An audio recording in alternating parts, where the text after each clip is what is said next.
ভালো তো সব। কিন্তু আমি একটা কথা বলি, আপনাদের জনপ্রিয় সাংসদ দিদি এখানে মঞ্চে বসে আছে, আপনাদের সব নেতারা এই মঞ্চে বসে আছে, যাদের সময় অসময় আপদে বিপদে আপনারা পান, তারা মঞ্চে বসে আছে, তারা আপনাদের সামনে বক্তব্য রাখছে, আর কেউ কেউ বেরিয়ে যাচ্ছে। এটা কি ঠিক? একটু তো ধৈর্য রাখতে হবে। যারা যারা বাইরে আছেন, অনেকক্ষণ ধরে বৃষ্টিতে ভিজছেন, তাদের বলবো দয়া করে এসে আসন গ্রহণ করে নিন। আর যারা বেরিয়ে গেছেন, যদি ভেতরে আসতে চান ভেতরে এসে বসুন। আমাদের লড়াই শুধু একার নয়, আমাদের লড়াই সিপিএম এর সাথেও, বিজেপির সাথেও। সিপিএম কে দেখেছেন হাঁটু জল নিয়েও রাস্তায় মিছিল করছে, শূন্য একটা দল। আর আমরা ক্ষমতায় আছি, সাংসদ মঞ্চে বসে আছে, সব নেতারা আছে, কারণ খিদে পেয়ে যাচ্ছে, কেউ বেরিয়ে যাচ্ছে। এটা ঠিক না ভুল? ঠিক না ভুল?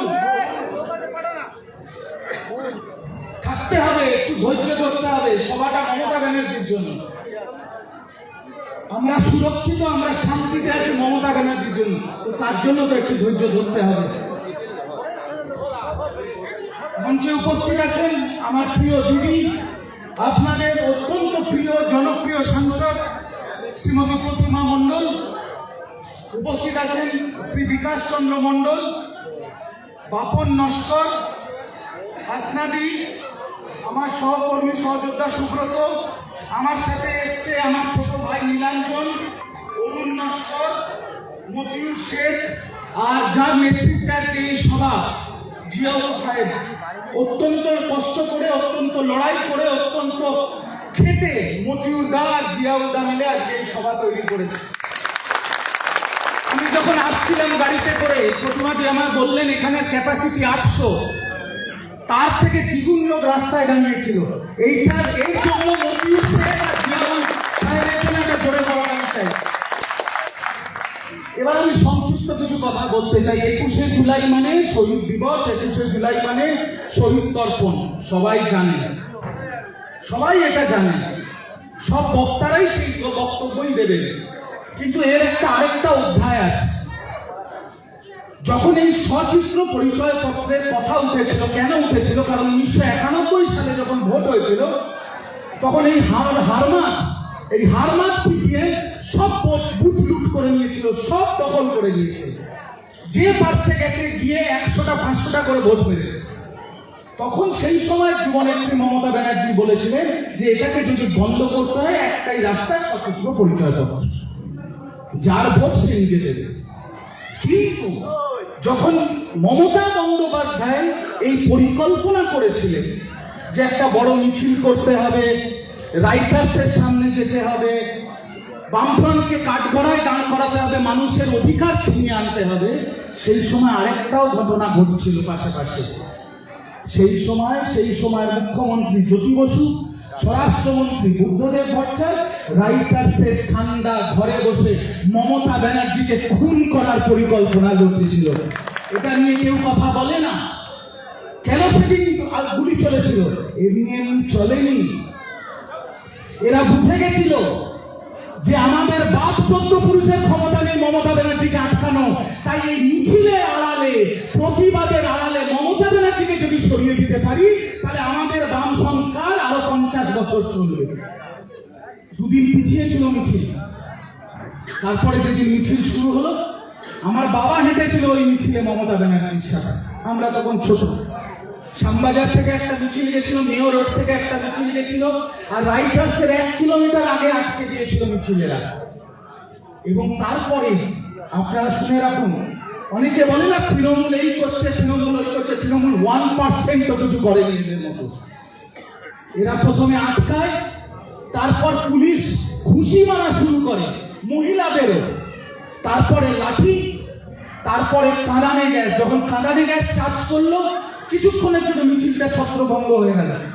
কেউ পালিয়ে যায়নি, মমতা ব্যানার্জির সৈনিকরা পালিয়ে যায় না, কেউ পালায়নি। কেউ দোকানে গেছে, কেউ চোখে মুখে জল দিচ্ছে, কারণ চোখ মুখ জ্বালা করছে।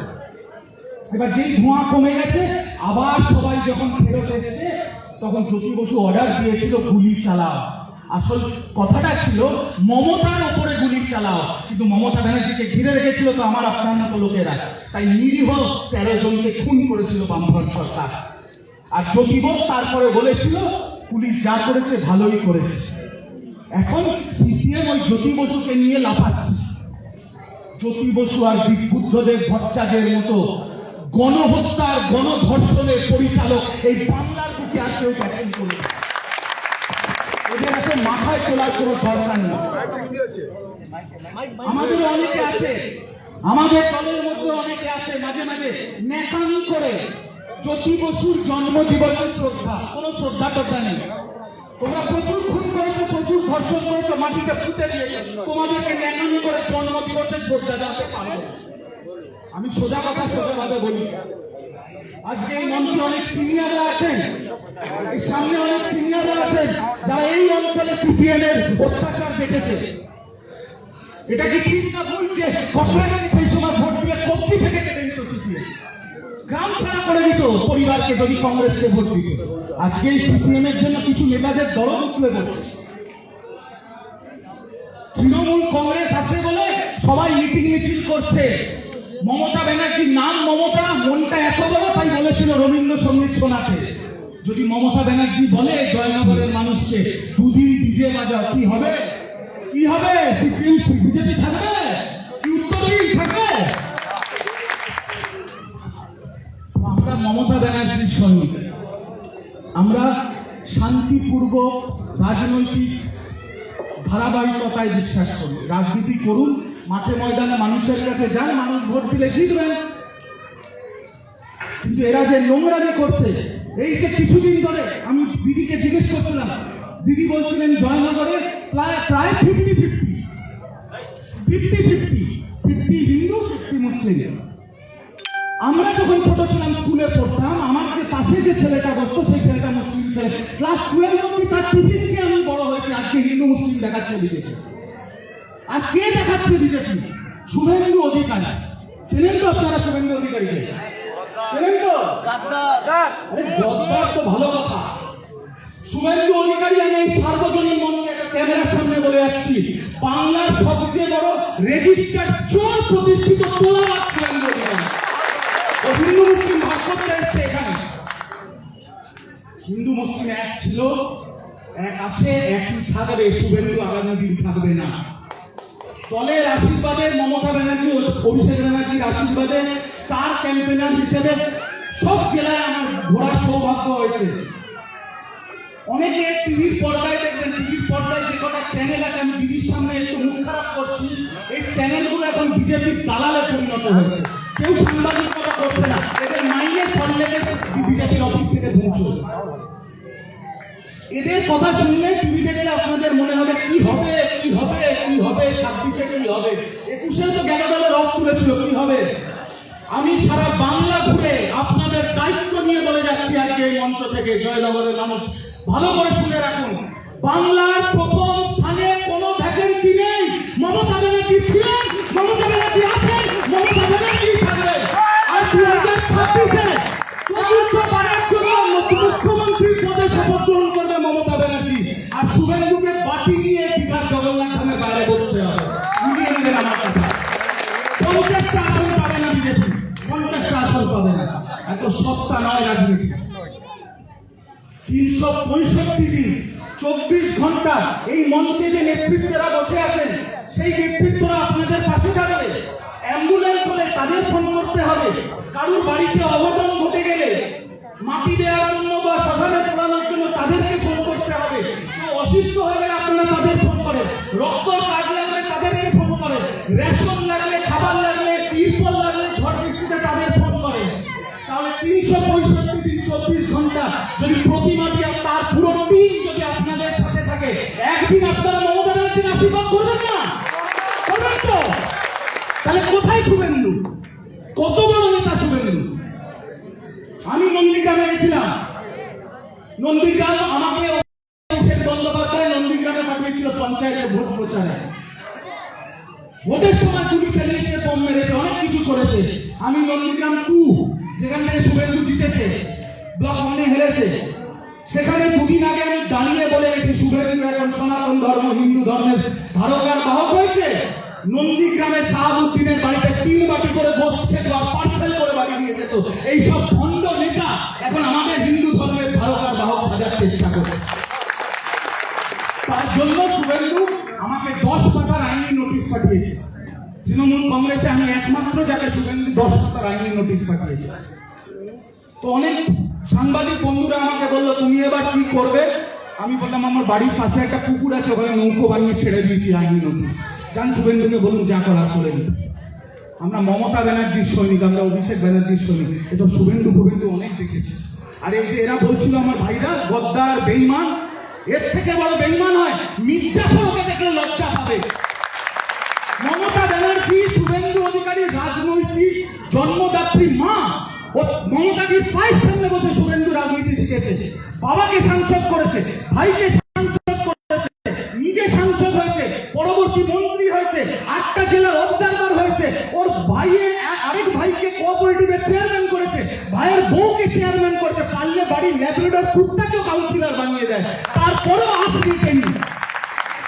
তারপরেও ইডি সিবিআই থেকে নিজের পিঠ বাঁচাতে মমতাজির পিঠে ছুরি মেরে বিজেপিতে গেছে। এইসব বেঈমানকে বাংলার মানুষ ক্ষমা করবে না, কোনোদিন ক্ষমা করবে না। বাংলার মানুষ বেঈমান পছন্দ করে না। কি ঠিক না ভুল জানাবো? আরে একটু জোরে বলতে হবে, শুনতে পাচ্ছি না। একটা জিনিস মনে রাখবে, সিপিএম ভেবেছিল বুধবার দুপুর 1টা 21শে জুলাই 1992 সালে গুলি করে শেষ করে দেবে মমতা ব্যানার্জিকে।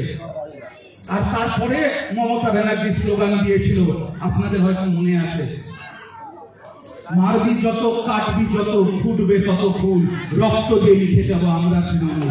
আমরা কি ভয় পাই? উপরওয়ালা আর তারপর নিজের মা বাবা, একে ছাড়া এদের ছাড়া কাউকে ভয় পাই না। ঠিক তো?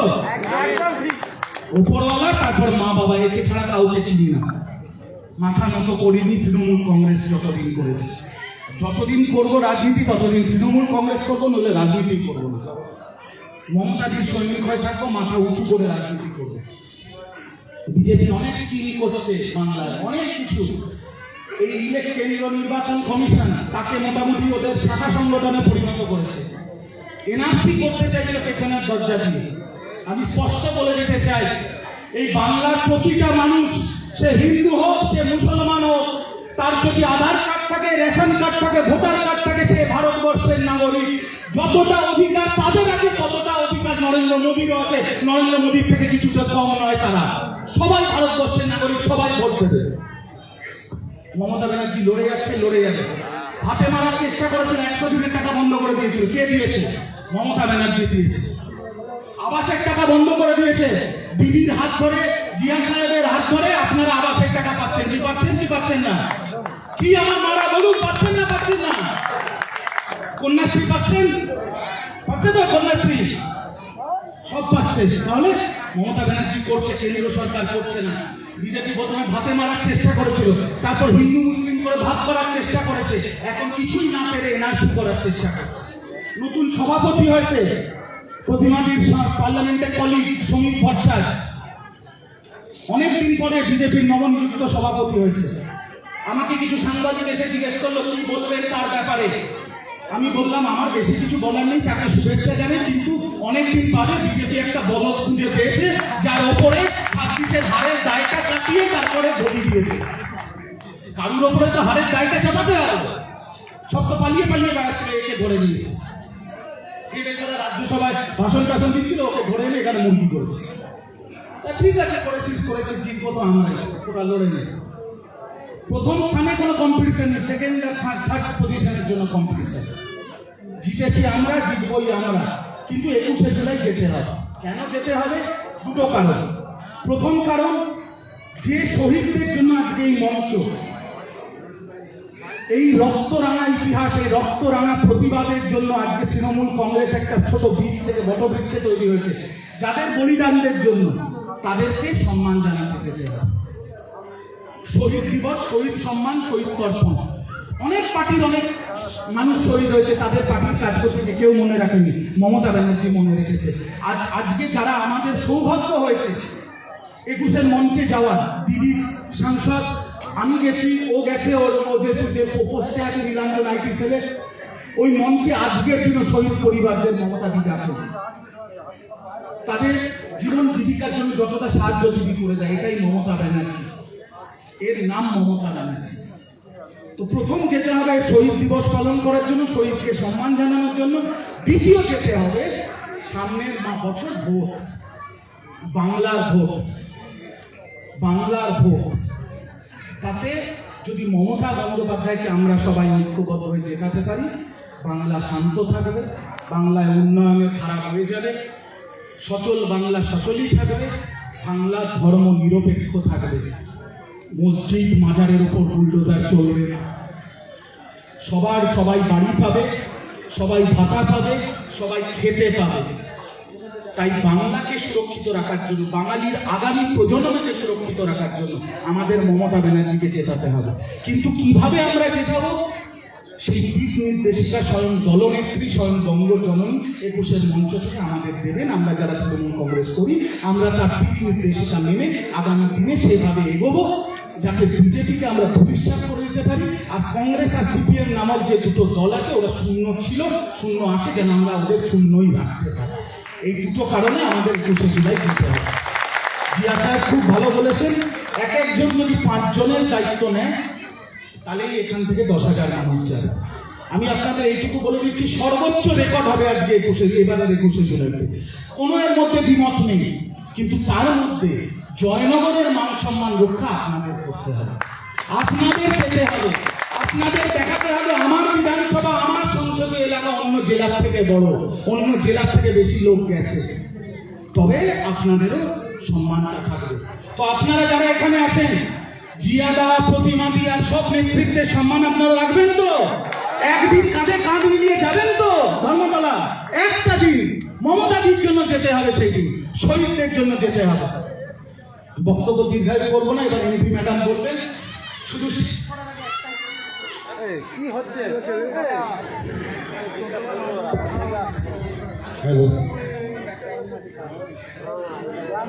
আমি শেষ করার আগে শুধু একটাই কথা বলে দিই, একটা ছোট কোটেশন দিয়ে, একটা ছোট্ট স্লোগান।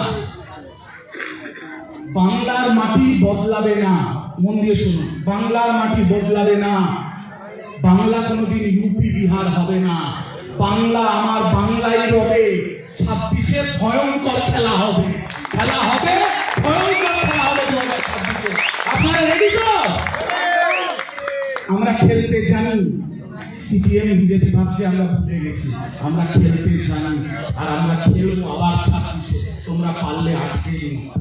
আর আপনারা যদি সবাই আমার সাথে একমত হয়ে থাকেন, আমার বক্তব্যের সাথে যদি সহমত হয়ে থাকেন, একবার সবাই যতজন আছেন ওপর থেকে নিচ দুহাত তুলে বলুন, তৃণমূল কংগ্রেস। দিদি, তোমার জয়নগরের মানুষের গলায় একটা জোর কম কেন? তাহলে আরেকবার, তৃণমূল কংগ্রেস। এত জোরে বলতে হয় যাতে শুভেন্দুর হাঁটু কাঁপা শুরু হয়ে যায়। মমতা ব্যানার্জি, অভিষেক ব্যানার্জি, জয় বাংলা, জয় বাংলা। 21শে জুলাই সবার সাথে দেখা হবে, 26-এ আপনাদের কাছে, আপনাদের মাঝখানে এসে আপনাদের সবার সাথে আবার সবুজ আবির খেলে যাবো। একটু কথা দিয়ে গেলাম। ভালো থাকবে, সুস্থ থাকবে। জয় হিন্দ, বন্দে মাতরম। ধন্যবাদ। এতক্ষণ আপনাদের সামনে মূল্যবান বক্তব্য রাখলেন রাজ্য তৃণমূল কংগ্রেসের সম্মানীয় মুখপাত্র ডাক্তার রিজু দত্ত মহাশয়। এখন বক্তব্য দেওয়ার জন্য যাকে আহ্বান করব, তার জন্য শুধু দুটো কথাই, দুটো লাইন শুধুমাত্র যথেষ্ট। अपनी कुर्सी की पेटी बांध लीजिए, अपनी कुर्सी की पेटी बांध लीजिए, क्योंकि मौसम बिगड़ने वाला है। এখন বক্তব্য দেওয়ার জন্য অনুরোধ করব আমাদের সকলের প্রিয় 2 নম্বর ব্লকের নেতৃত্ব মজুর শেখ মহাশয়। হ্যালো, গুরু চালিয়ে দাও। হ্যালো। আজকে 21শে জুলাই প্রস্তুতি সভা আমরা আজকে একটা ডেকেছিলাম। আমাদের মঞ্চে যারা আছে সবার নাম আমি হয়তো বলতে পারবো না, বলতে বলতে সন্ধ্যা হয়ে যাবে। তবু আমার মধ্যে উপস্থিত আছেন আমাদের রাজ্যের মুখপাত্র, একটু আগে বক্তব্য করছিলেন, সত্যি সুন্দর বক্তব্য করেছে, আমি মন দিয়ে শুনছিলাম পুরো বক্তব্যটা। আমাদের জিয়াদারের আগেও বক্তব্য করেছেন। আমাদের জয়নগর বিধানসভার নেতৃত্ব দিচ্ছেন আমাদের জিয়াদা বক্তব্য করেছেন একটু আগে। বলেছেন যে আমাদের বিধানসভায় আমাদের মিটিংয়ে এলে হয়তো কারোর ঘর কাটা যাবে, কারোর লক্ষ্মীর ভান্ডার কাটা যাবে, কারোর স্বাস্থ্যসাথীর কার্ডটা কাটা যাবে। তো এই কাটাকুটির কারবারটা অনেকদিন আগে থেকে চলছিল। একটা কোম্পানি উঠেছিল আমাদের এখানে, সারদা, শুনেছেন আপনারা সারদা কোম্পানি? বর্তমানে আমাদের জয়নগর বিধানসভায় একটা কোম্পানি বিরাজ করছে, সারদা। তারা রেজেন্টকে পার্সেন্টেজ দিতেন, সারদা কোম্পানি রেজেন্টকে 40% আর কোম্পানিকে 60%। আর আমাদের জয়নগর বিধানসভায় একটা কোম্পানি উঠেছে, তারা কিছু রেজেন্ট মার্কেটে নামিয়ে রেখেছেন। 60% তারা কালেকশন করবে, 60% আর কোম্পানি 40%। এটা আমাদের নেতৃত্বের সামনে আমি বলছি। আমার জয়নগরের মানুষ আজকে যারা 21শে জুলাই তৃণমূল কংগ্রেসের পতাকা ধরে যারা আজকে মিছিলে আসছিলেন, তাদের উপরে মারধর হয়েছে, গজবানিতে টোটো ভাঙচুর হয়েছে, বেলে থেকে অত্যাচার করেছে। বিশেষ করে মায়াহাওড়ি, ময়দান, এসব জায়গায় বিশাল আকারে অত্যাচার করেছে, মানুষকে আসতে দেয়নি, টোটো থেকে নামিয়ে নিয়েছে। তার সত্ত্বে আজকে জয়নগর 2 নম্বর ব্লক থেকে 500-র অধিক টোটো, মোটর ভ্যান, অটো এবং বাইকে করে লোক এসে, যা টাউন হল, এরকম 6টা টাউন হল দিলে জায়গা হতো না যদি 6টা টাউন হল থাকতো। আপনাদেরকে একবার সতর্ক করে দিয়ে যাই, তৃণমূল কংগ্রেস করতে গেলে কোনো টাকা লাগে না, কোনো নেতা লাগে না, কোনো মন্ত্রী লাগে না।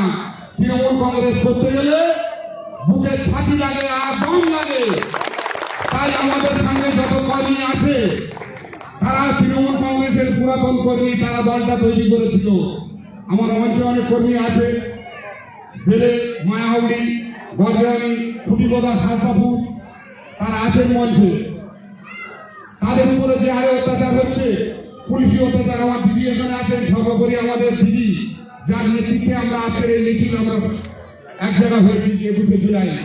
আমাদের একজন সৎ এমপি আমরা পেয়েছি আমাদের মধ্যে, সেই এমপি আমাদের মধ্যে উপস্থিত আছে। তাই দিদিকে বলার সময় হয় না, আজকের আমি বক্তব্য বেশি করবো না। 21শে জুলাই তো আমরা যাবো, সেটা আমরা প্রত্যেকে জানি, কিন্তু আমি দিদিকে একটু শুনিয়ে দিতে চাই।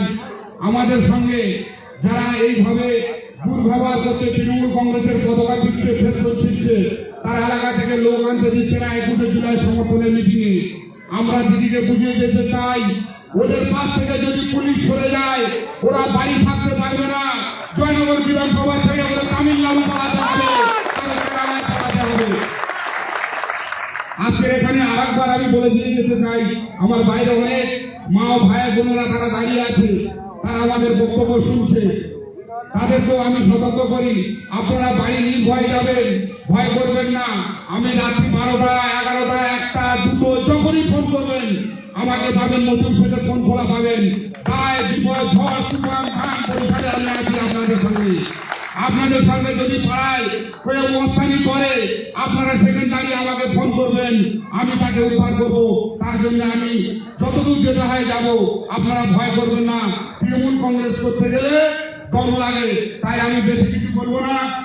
আগামী 21শে জুলাই আমরা যেভাবে 9:30 ট্রেনে আমরা যাই জয়নগর বিধানসভায় থেকে, আমরা বুঝিয়ে দিতে চাই মমতা বন্দ্যোপাধ্যায় সেই 1993 সাল থেকে যে যুদ্ধ লড়াই চালিয়ে আসছে, যে ভোটার আইডেন্টি কার্ড আপনাদের পকেটে থাকে, যে সূচিত পত্র আপনাদের কাছে আছে, সেই ভোটার আইডি কার্ডটা কিন্তু আজকে আমাদের মমতা বন্দ্যোপাধ্যায়ের জন্য কিন্তু আপনাদের বাড়ি বাড়ি পৌঁছে দিয়েছে। আমরা 21শে জুলাই আমরা জয়নগর থেকে 9:30 ট্রেন আমরা ধরবো। আমাদের বিধানসভায় থেকে আমরা জয়নগর থেকে 9:30, বারাসাত থেকে যারা যাবে আমাদের সঙ্গে ওই একই ট্রেনে আমরা যাবো। শিয়ালদা থেকে মিছিল করে মমতা বন্দ্যোপাধ্যায় ডাকে আমরা 21শে জুলাই ধর্মতলার মাঠে আমরা যাব। তাই দীর্ঘায়িত করবো না বক্তব্য। বন্দে মাতরম, তৃণমূল কংগ্রেস জিন্দাবাদ, মমতা বন্দ্যোপাধ্যায় জিন্দাবাদ, অভিষেক বন্দ্যোপাধ্যায় জিন্দাবাদ। ধন্যবাদ। এত